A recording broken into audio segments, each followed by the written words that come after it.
Before the first stone was laid in any city humanity would ever build, before the first word was scratched into clay or carved into rock, something else stood watch over this world. Not gods, not spirits conjured by the fearful imagination of early minds groping for meaning in the dark. Something older than that. Something that predated the very concept of worship, the very instinct to kneel. They had no name because there was no one yet alive who possessed language sufficient to give them one. They simply were. Present. Watchful. Standing between this world and the thing that wanted to consume it. Call them the Lost Guardians. That is what they have been called by those few scholars and investigators who have pieced together the fragments, the traces, the terrible absences they left behind. The name is inadequate. It is a human word draped over something that resists human categorization entirely, like throwing a fishing net over the open ocean and believing you have captured it. But it is the closest approximation available, and so it will have to suffice. Their antiquity is not measurable in any scale that carries intuitive weight. Consider the oldest human civilization you can name. Now push back past that. Push back past the cultures that preceded it, past the ancestral migrations, past the first crude shelters and the first controlled fires. Keep pushing. The Guardians predate all of it by an interval so vast it ceases to function as a number and becomes instead a kind of conceptual vertigo. They were here when this world was still raw and cooling, when the shapes of the continents were different, when the very atmosphere carried a composition that no living human lung could have tolerated, and they watched. That is the word that recurs in every fragmentary account, in every half-obliterated inscription that researchers have managed to decode. Not fought, not built, watched. Their vigil was not passive, but the orientation of it was outward, always outward, directed towards something that pressed against the boundary of this world from beyond it. Something that did not rest, something that did not tire, something that had been trying to get in for longer than the Guardians themselves had existed, though what existed before them, if anything, is a question that leads only into deeper and more suffocating darkness. What they were guarding against defies easy description. The references to it, and there are references buried in places that should not contain them, are uniformly oblique, as if whoever inscribed them lacked either the vocabulary or the courage to be direct. What comes through, in the texture and the tone, is a sense of wrongness so fundamental it operates below the level of thought. Not evil in the moral sense, not malice as a human being experiences malice. Something more like an anti-principle, a force whose nature is the negation of existence itself, the dissolution of structure and coherence, and the particular miracle of things being rather than not being. The Guardians understood this force fully. That understanding was perhaps the most terrible thing about them. To comprehend what they comprehended and still stand watch, still maintain the vigil, still hold the line between this world and that consuming dark, required a quality of resolve that no human word adequately describes. Courage implies fear overcome. What they possessed was something different, a cold and absolute commitment to a task whose failure would mean the unmaking of everything. And then they were gone. That is where the record breaks. That is where every thread of evidence, every encoded inscription, every inexplicable architectural remnant reaches its abrupt and devastating terminus. They were here, and then they were not.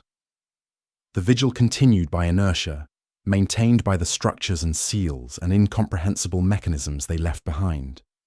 But the Guardians themselves, the conscious, deliberate force that had stood watch since before humanity drew its first breath, simply ceased to be present. Were they destroyed? The evidence neither confirms nor denies it. Were they consumed by the very force they had spent uncountable ages containing? Possible. Terrifyingly possible. Or did something worse occur? Something for which destruction would have been a mercy? Did they choose to go? And if so, What did they know that made leaving preferable to remaining? What did they see in the final moments of their presence on this world that could have driven beings of such antiquity and such resolve to abandon their post? These questions do not have answers. Not yet. Perhaps not ever. What they have instead is weight. The kind of weight that settles in the chest when the full implication of their absence becomes clear. Not abstract, not mythological, physical, present. The structures they built are still here, still holding, still pressing back against whatever it is they were designed to contain. But the architects are gone. The maintainers have vanished. And the mechanisms, however vast and however ingeniously constructed, were never meant to function unattended, were never designed to last indefinitely without the hands and minds and incomprehensible will of those who built them. Somewhere in the deep places of this world, in the cyclopean chambers and the subterranean vaults and the oceanic formations that no known civilization could have raised, something still stirs against its restraints, and there is no one left to answer. They did not leave monuments or epitaphs, only a silence so profound and so deliberate that it felt less like an absence and more like a warning. The Sumerians called it the god below the gods, not a deity in any worshipful sense, but the precondition for deity, the thing that the gods themselves had been created to forget. The Vedic traditions describe something they named adharmic void, a concept so antithetical to the cosmic order that even naming it was considered a form of contamination. In the oldest strata of Egyptian cosmology, before Osiris and Ra and the familiar pantheon rose to prominence, there are references to a nameless interval, the gap before the first dawn, described not as darkness, but as the consumption of light before light had yet been conceived. None of these civilizations had contact with one another. The Guardians predated all of them by epochs that make the distance between ancient Sumer and the present day look like an afternoon. And yet, every culture that brushed close enough to the truth arrived at the same description, not through shared mythology or trade of ideas, but through direct proximity to the same surviving seals, the same structures, the same geometries that hummed their warnings in a frequency below the threshold of conscious hearing. The horror was not inherited. It was encountered again and again, independently, by anyone who dug deep enough or wandered far enough from the safe center of the known world. That convergence should terrify you. It does not suggest cultural diffusion or coincidence. It suggests that the thing being described is real enough and consistent enough and close enough to the surface, that widely separated peoples in widely separated centuries all eventually smelled it. And that is the detail that recurs with an insistence that cannot be dismissed.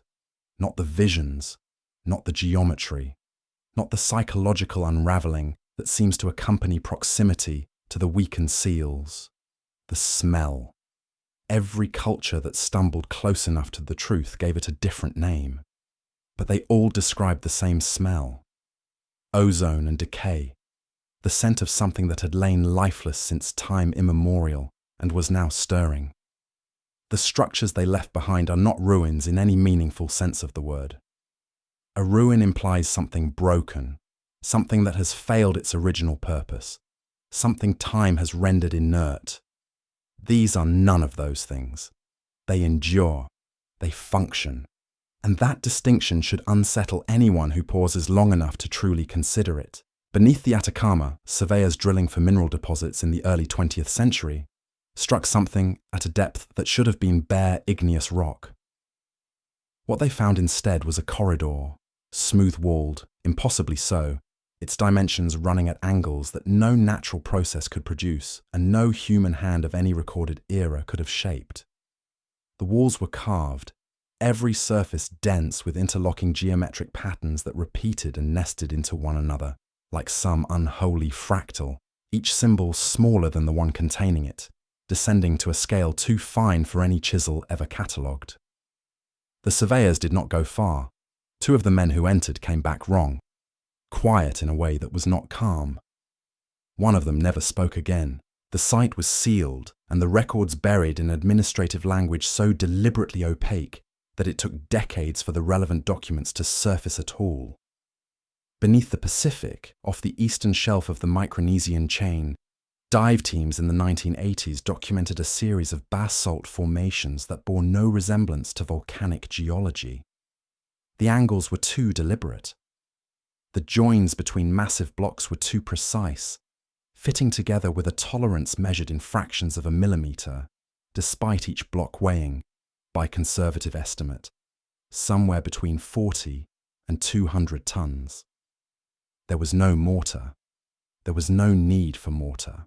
The structures held themselves together through geometry alone, through an understanding of load and force so refined it made every engineering achievement humanity has, since produced, look like the fumbling work of children stacking stones in a field. And threaded through those submerged corridors, bolted to the basalt, with fittings whose alloy has never been successfully identified, were chains. The chains are the most disturbing element. Not because of their scale, though their scale is extraordinary. Not because of their material, though no laboratory has yet produced a satisfactory analysis of what they are made from. They are disturbing because of what is inscribed on them. Every link carries sigils, dense and interlocking, and every sigil is active. That word demands to be heard plainly. Active. The symbols do not merely sit inert upon the metal as decoration or memorial. They pulse. A faint luminescence, barely perceptible in normal light, but unmistakable in darkness, emanates from the carved lines at a frequency that has no identified natural source and draws no power from any detectable external input. They are generating something from within, and they have been doing so, without interruption, for longer than any civilization on this earth has existed. This is not ornamentation. Do you imagine something that old? Something built to that scale with that precision, wasted a single carved line on beauty. Every angle in these structures serves a purpose. Every ratio between chamber dimensions corresponds to something. The researchers willing to publish their findings have described resonant harmonics, containment geometries, patterns that seem specifically engineered to suppress or redirect a force that the builders clearly understood in mathematical detail. The corridors do not run straight. They spiral inward. They turn at intervals that correspond to no architectural tradition ever documented. The deeper you go, the more complex the sigil work becomes, layered and dense as scar tissue, forming over a wound that will not close. The whole of it is a mechanism, vast, distributed across the ocean floor and the deep earth, interconnected in ways that geography alone cannot explain, but a mechanism nonetheless. There are sites in the Anatolian highlands where the stone used in construction was quarried from a location 400 kilometers distant and transported by means that leave no trace in the archaeological record. No roads, no evidence of the kinds of earthworks required to move such weight. The stone simply arrived, was placed with inhuman precision, and the structure was sealed. Sealed from within by the look of the door mechanisms, though every door mechanism so far examined has been found in the locked position, and none have been opened by any force a modern team has yet applied.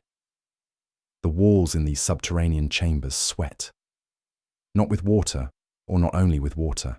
The moisture that gathers on those stones carries a faint, acrid quality, a sharp chemical note that sits at the back of the throat and does not leave.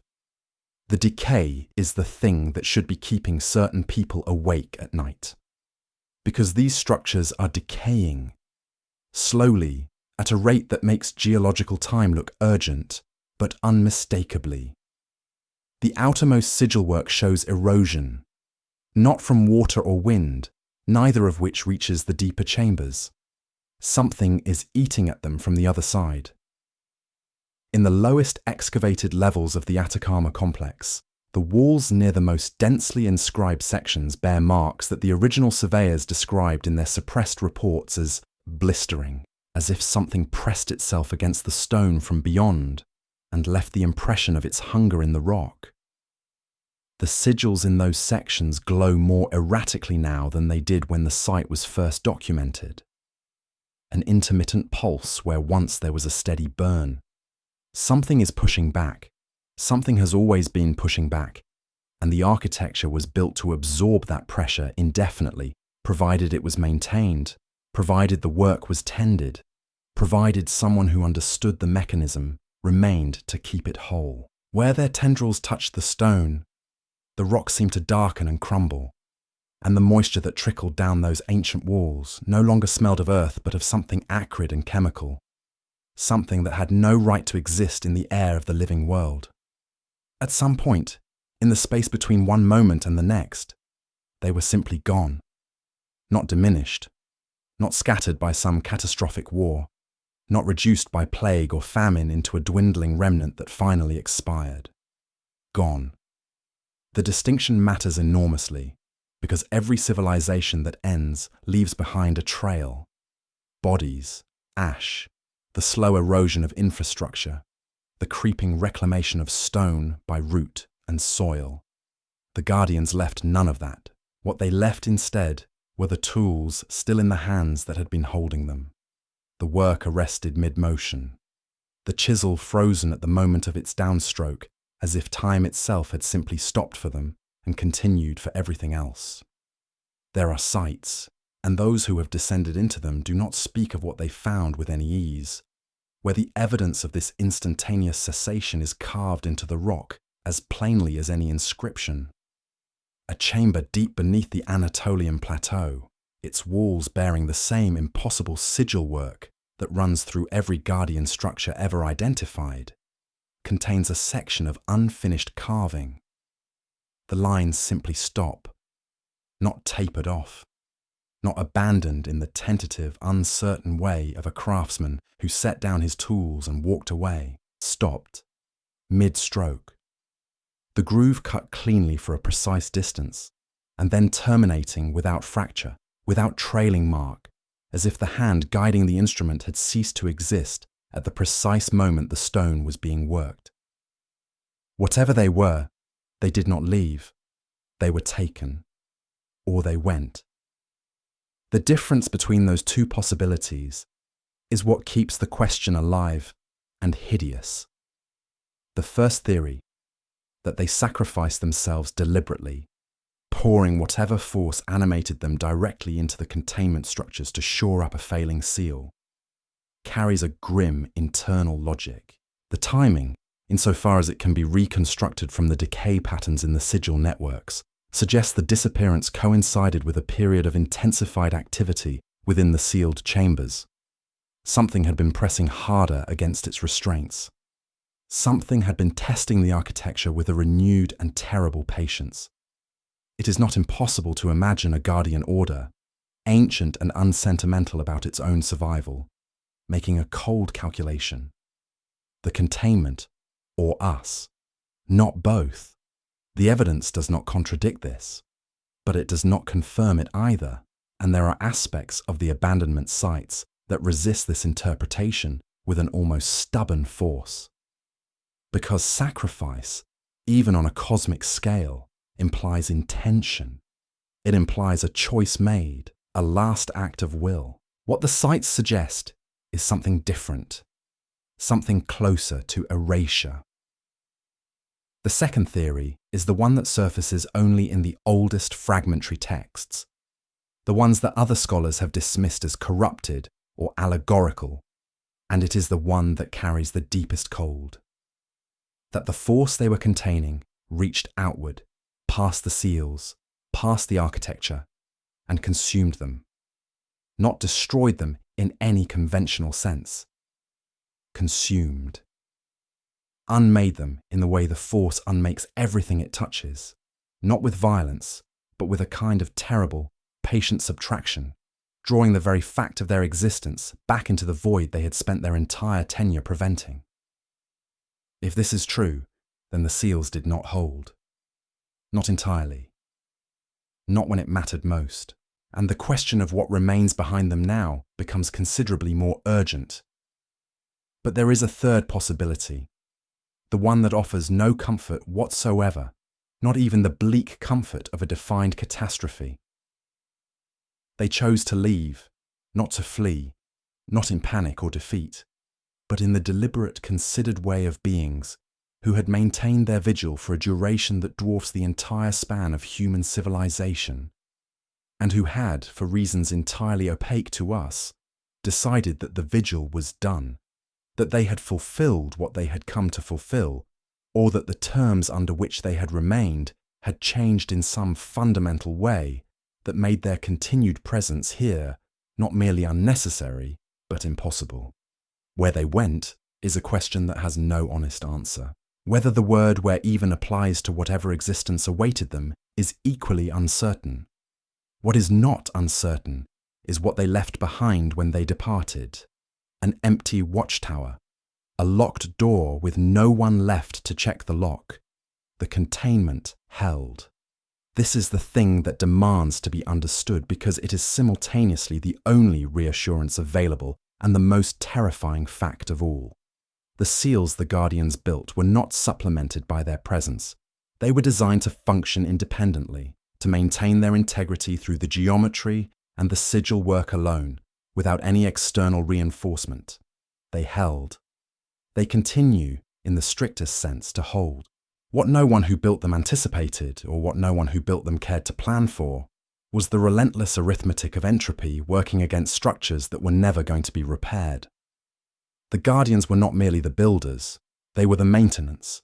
Every crack that formed in those ancient walls over the subsequent millennia, every sigil whose carved lines blurred under the patient pressure of water and time, every chain whose alloy developed the first imperceptible sign of fatigue.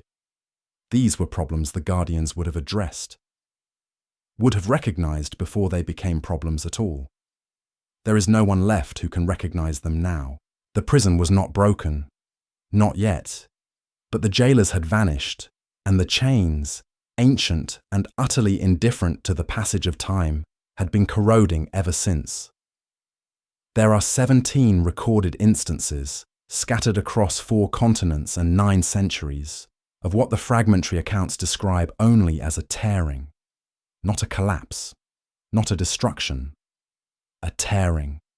The word matters. The scribes and chroniclers who chose it were not reaching for poetry, they were reaching for precision, grasping at the only term that adequately described what they had witnessed, or what they had found in the aftermath of witnessing, a place where reality had been separated from itself, like flesh pulled back from bone, leaving something raw and wrong and breathing underneath. The earliest account comes from a monastic record, waterlogged and barely legible, describing a village in the eastern hill country that ceased to exist over the course of a single night. Not burned, not flooded. The structures remained standing. The fires in the hearths had not even gutted out. The food was on the tables. The animals were in their pens. The people were simply gone. Every monk who approached within a quarter-mile of that site in the weeks following reported the same thing. A pressure behind the eyes, a taste of metal on the tongue. A sound they could not quite hear but could feel in the sternum, low and persistent and deeply, profoundly wrong. The structure beneath that village, excavated centuries later, showed a Guardian seal, cracked, dark, cold. That is what a tearing looks like from the outside, a hole where people used to be. From the inside, the accounts are rarer and far less coherent. A soldier in the 3rd century described crawling out of a valley that his entire column had marched into, a valley that by every geographical measure should not have existed in that terrain. He was the only one who emerged. He described the air inside as having weight, a crushing, intimate pressure that seemed to reach into his chest and close around something vital. He described the ground as soft, yielding in a way stone, and earth have no right to yield, as if the very substrate of the world had become uncertain of its own solidity. He said the men around him did not die. He said they became less, incrementally, like a sound fading, like a light draining out of something that had been burning for a very long time. He never spoke of it again after that single deposition. The document was filed, largely ignored, and rediscovered by someone who had no idea what they were reading. That is how most of these records survive, filed by people who did not understand what they held. The seals were never designed to be permanent. That is the truth that the fragmentary evidence keeps insisting upon, the detail that every serious examination of the Guardian architecture eventually confronts. The geometry of the structures, the layered inscription of the sigils, the specific materials chosen for the chains and the binding elements, all of it points to a system that required active maintenance, active intervention, hands that knew what they were doing, returning at intervals the records do not specify, recalibrating, reinforcing, pressing back against whatever pushed from the other side. The Guardians did not build a wall and walk away. They built an instrument, a complex, living instrument that needed to be played. No one is playing it now. There is a site on the floor of the Atlantic, found by a survey vessel whose crew spent 3 days fighting to explain what their instruments were recording, where a structure the size of a cathedral squats in absolute darkness at a depth no sunlight has ever reached. Its seals are intact. Barely. The readings from the equipment they lowered showed energy signatures that no one has been able to classify, a persistent output of something the instruments were not built to measure. A researcher who reviewed the data described it, in a private letter that was never meant to be read by anyone outside the immediate team, as feeling like a heartbeat, slow, arrhythmic, and getting slower. The seals that have already failed left their scars in the geography. There are places on every continent where the land itself carries a quality that defies articulate description, but that every person who enters immediately and viscerally recognizes.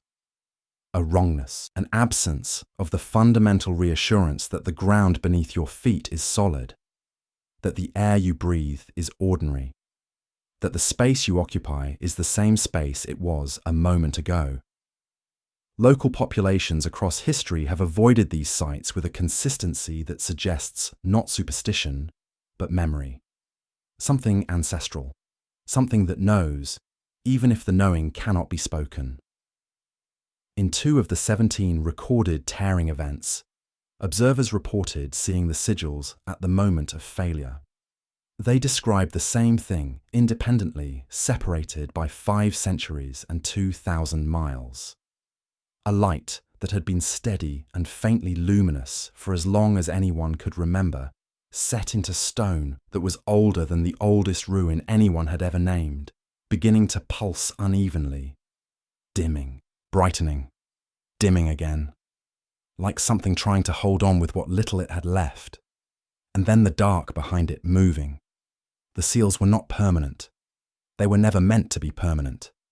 They were meant to be tended by hands that no longer exist, maintained by an order that vanished between one moment and the next, leaving behind only the structures and the sigils and the low, persistent hum of something that has been waiting for a very long time to be let out. The sigils that had glowed with a steady, menacing light for longer than human civilization had existed were beginning, in the places the Guardians had most heavily fortified, to flicker.